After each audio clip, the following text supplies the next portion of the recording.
Bienvenue dans Vie ta vie, l'émission de la Maison de l'Afrique du Nord, qui met en lumière des parcours inspirants, des histoires de résilience et des témoignages qui peuvent guider notre communauté. Aujourd'hui, nous recevons Nordine Ainouch, un homme aux multiples talents. Artiste kabyle, auteur, compositeur, interprète, kinésiologue, masseur kinésithérapeute et ancien sportif de haut niveau.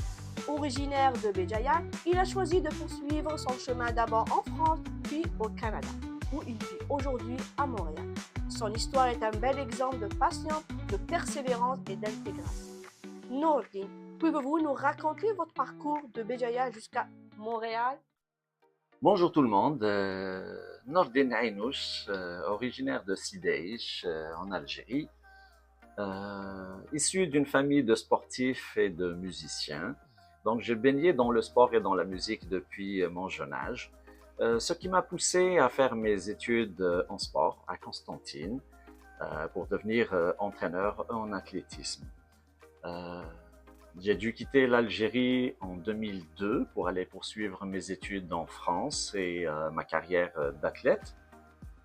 Donc, j'étais inscrit à l'université de Marseille pour préparer un diplôme, un baccalauréat en kinésiologie, donc en sciences du mouvement humain, et puis un master en management du sport. Comme tout jeune Algérien étudiant en France, j'ai dû galérer pas mal pour le travail. Euh, donc, j'ai fait des petits boulots en parallèle des études jusqu'à ce que j'intègre l'Olympique de Marseille comme entraîneur. C'était pas évident au départ. Arriver fraîchement débarqué d'Algérie, aller entraîner à l'OM, c'était pas facile. Donc, j'ai dû procéder autrement. Je me suis inscrit au club comme sportif. Ça m'a permis de faire un bon réseautage.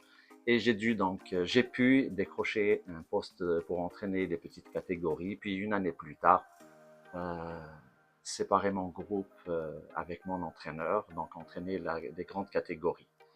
Donc, après mes études, après mon baccalauréat et puis mon année de master en management, donc j'ai dû quitter la France parce que c'était pas évident pour moi de m'y installer, de faire un changement de statut vu l'emploi que j'occupais.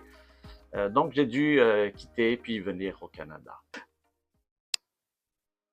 Avant d'arriver au Canada, euh, j'ai dû postuler à plusieurs universités à l'étranger quand j'étais en Algérie, donc notamment en France où j'ai été admis dans 4 universités. Une université en Suisse, celle de Lausanne, et une ici à Sherbrooke.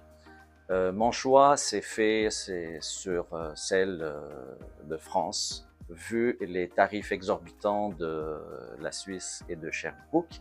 Donc, pour un choix stratégique et pour la pertinence des études en France, j'ai dû atterrir à Marseille. Une fois avoir fini mes études, le projet de venir au Canada a été remis sur la table et donc j'ai dû entamer des démarches, reprendre plutôt les démarches parce que je les avais entamées à ma première année en arrivant en France. Donc, j'ai dû reprendre mes démarches pour venir ici comme travailleur qualifié, cette fois-ci avec tout mon bagage que j'ai eu en France. Donc, je me suis préparé pas mal en lisant des livres sur le Québec, en écoutant des CD, regarder des documentaires, des DVD, et puis pas mal sur le site du ministère, donc intégré immigré.com. Donc, je passais mes soirées à préparer mon projet de venir m'installer au Québec parce que pour moi, euh, l'immigration, aller dans un pays aussi loin, est tout un projet de vie, comme j'ai toujours dit. Donc, il fallait le préparer comme il se devait. Donc, une fois accepté, j'ai dû laisser tomber la France donc pour venir en 2007 m'installer ici à Montréal. Donc, je vais pas dire que j'ai eu beaucoup de difficultés à intégrer le marché du travail vu tout ce que j'avais traversé en France, qui m'a forgé à savoir comment intégrer le marché, comment faire des CV, comment écrire des lettres de motivation, comment réussir ses entrevues d'embauche. Donc, j'ai fait mes premiers pas ici au Québec dans des centres dédiés à l'intégration où j'ai dû suivre mes formations de 3 semaines d'intégration. Ça m'a permis de me mettre un petit peu dans le bain, de comprendre un peu plus la réalité du terrain. Et comme anecdote, je me rappelle de ma première journée arrivée au Québec. Je suis sorti faire un petit tour à Montréal, puis je voulais manger un petit sandwich. Je suis rentré dans un Subway et c'était mon premier choc culturel. Donc, pour prendre un sandwich ici au Québec, ben, il fallait choisir la grandeur du pain. Un 6 pouces, un 12 pouces, un pain brun, pain gris, pain seigle, choisir les sauces, choisir tout ce qu'il fallait. Donc, je me suis dit, waouh, ça c'était juste pour un sandwich. Moi qui est habitué à prendre un frit omelette merguez, je me suis dit, si c'est pour choisir un sandwich, je galère autant, comment ça va être au niveau de la vie au quotidien. Ben finalement, c'était juste le sandwich qui était difficile à choisir. Donc, un mois après mon arrivée ici, j'ai décroché un premier, on va dire entre guillemets, petit boulot. Je vendais des téléphones par téléphone. Donc, 2-3 semaines plus tard, j'avais décroché mon premier travail dans un gym et j'ai dû abandonner la vente de cellulaires pour me consacrer entièrement au travail dans un gym. Et puis, j'ai décroché un autre poste aussi dans un autre gym. Donc, je faisais 2 gyms en même temps. Je partais à 5 heures du matin, je rentrais à 23 heures. Je faisais les 2 gyms. Et finalement, j'avais fini par choisir le gym Atlantis où je suis actuellement, donc depuis 18 ans, depuis mon arrivée ici au Québec. Au départ, j'étais employé au gym Atlantis. Puis 2 ans plus tard, j'ai dû m'envoler et m'inscrire comme travailleur autonome, faire mon entreprise en entraînement sportif, en kinésiologie. Donc, je suis là, j'offre mes services, mes propres services en entraînement sportif. J'aide les gens à se remettre en forme, à les aider dans le quotidien, à les soulager des blessures, de leurs douleurs musculo-squelettiques. Donc, je travaille là-dedans depuis 2007. En 2019, j'ai dû approfondir mes études en kinésithérapie, en masso-kinésithérapie pour pouvoir offrir un meilleur service. Donc, j'ai dû refaire une formation pendant 15-16 mois, ce qui a fait que j'ai ouvert une clinique, un bureau en entraînement sportif et traitement des blessures et des douleurs, donc en masso-kinésithérapeute. Donc, j'entraîne dans un gym avec des exercices et je les reçois dans mon bureau sur la table pour les différents traitements. 2019-2020 a marqué un tournant dans ma vie, autant professionnel que artistique. Avec l'arrivée de la COVID, le confinement et la proximité de mon travail avec mes clients patients, les gyms étaient fermés, donc je ne pouvais pas travailler pendant des mois et des mois. Donc j'ai dû renouer avec ma guitare, avec ma passion, la chanson. Donc j'ai posté une première vidéo sur les réseaux sociaux, juste pour le plaisir. Et j'ai eu pas mal de commentaires. Une deuxième vidéo, j'ai vu l'engouement qu'il y avait derrière et j'ai trouvé l'opportunité justement de revenir à cette passion-là que j'ai dû abandonner depuis mon départ d'Algérie.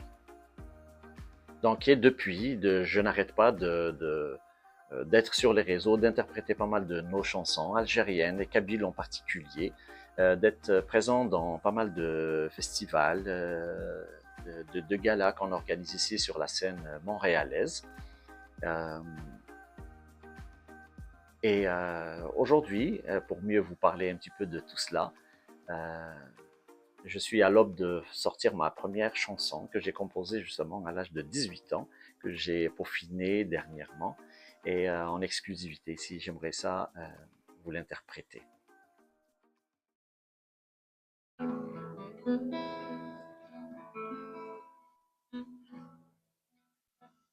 Donc, Ouli ou Wahid.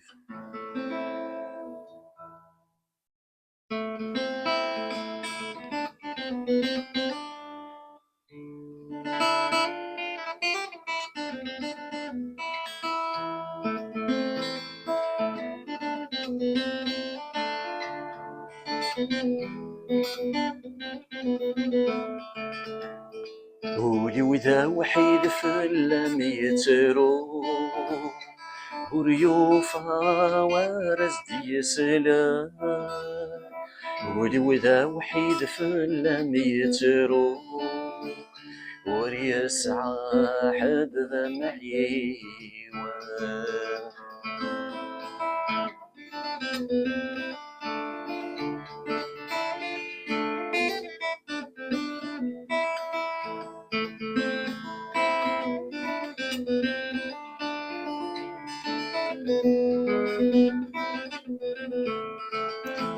من غاوي دان ذق ذمني أكنها فغوضا غرولي ويسمى ذي حوسيق حسولي ألف هما يغارير وتوالني ورثو نظارة ثفر وخفي أتصبع ضلا حمال بولي عيني قضرا ماشي ذا بغيو ياكي قورن ذك ونيري أنفاس ولادي يرقو أنفاسي ولادي يترو أنفاسي ولم يحكو غف ثيري طمزة ذي شنو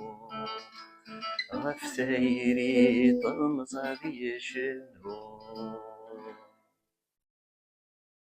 تنمير Donc, c'est une chanson différente au Sénégalais. Dans quelques jours, dans quelques semaines peut-être, on est en train de finaliser le projet. J'espère que vous avez aimé. J'espère qu'il va encourager aussi pour vous donner un peu plus de plaisir au niveau de la chanson. Merci Nordine pour la chanson, que je trouve une très belle chanson, une très belle mélodie. Pour une dernière question pour notre communauté, que dirais-tu à ceux qui, comme vous ou comme toi, souhaitent concilier passion et carrière professionnelle? Eh bien, je t'en prie, merci beaucoup. Ce que j'ai à donner comme conseil, c'est le même conseil que mes parents m'ont donné quand j'avais quitté l'Algérie, une fois arrivé en France. Je reçois un petit mot de mes parents qui disait « N'oublie jamais d'où tu viens et garde toujours à l'œil ce à quoi tu aspires. » Donc, je trouve que ça résume beaucoup notre projet d'immigration. Il ne faut pas oublier d'où on vient et travailler très fort pour les objectifs qu'on s'est tracés en venant ici. Comme je l'ai toujours dit, immigrer, c'est un projet de vie. Il faut le préparer. Et je conseille à tout le monde d'aller à la source pour avoir les informations, de croire en leurs compétences, de ne pas hésiter à s'améliorer, de faire des formations, de ne pas rester sur ses acquis. Et puis surtout, aller au bout de ses rêves. Merci beaucoup Nordine pour ce partage sincère et inspirant. Ton parcours entre le sport, la santé et la musique est une véritable leçon de persévérance et de patience. Nous espérons que votre témoignage inspirera de nombreux nouveaux arrivants à croire à leurs rêves et à trouver leur place ici.